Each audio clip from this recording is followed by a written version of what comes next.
News को subscribe कीजिए।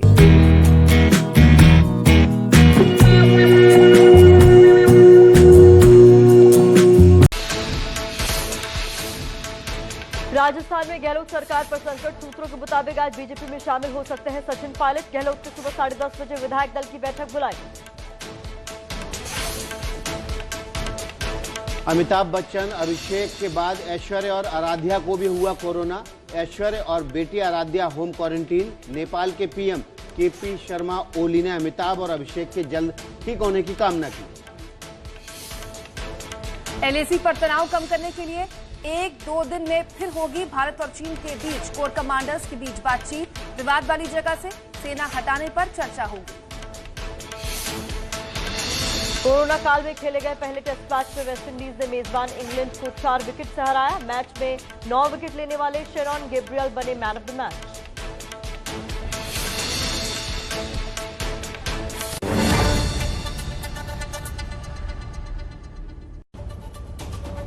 तो 6 बज चुके हैं। नमस्ते भारत, जो आपका सबसे पसंदीदा प्रोग्राम है, इसमें वक्त हो गया है दुनिया की हर बड़ी खबर आप तक पहुंचाने का। सबसे पहले बात देश में सियासत की सबसे बड़ी खबर की। सबसे बड़ी खबर मतलब राजस्थान में सियासी संकट। राजस्थान में अशोक गहलोत सरकार का संकट गहरा गया है। बीजेपी यहां भी कोरोना काल में हाथ की सफाई से कमल खिलाने की फिराक में है। मतलब न मास्क न दूरी, हाथ की सफाई पूरी।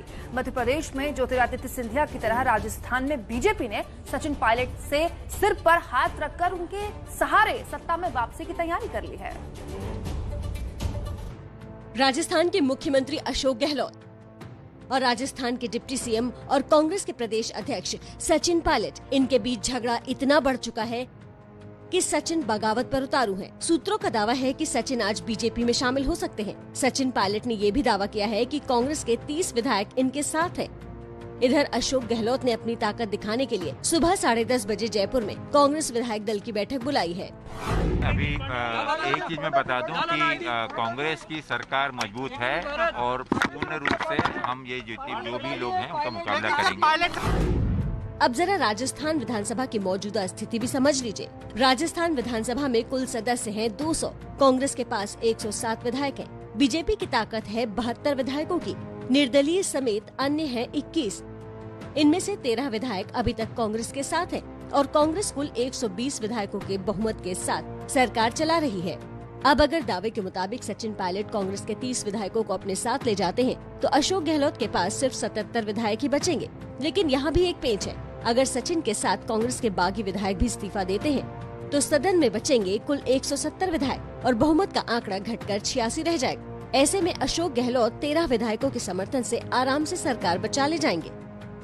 यही वजह है कि सचिन पायलट और बीजेपी थर्ड फ्रंट के विकल्प पर विचार कर रही है, ताकि विधानसभा की सदस्य संख्या 200 ही रहे और बीजेपी कांग्रेस के बागियों और हनुमान बेनीवाल की पार्टी आरएलपी के 3 विधायकों के समर्थन से आराम से सरकार बना ले।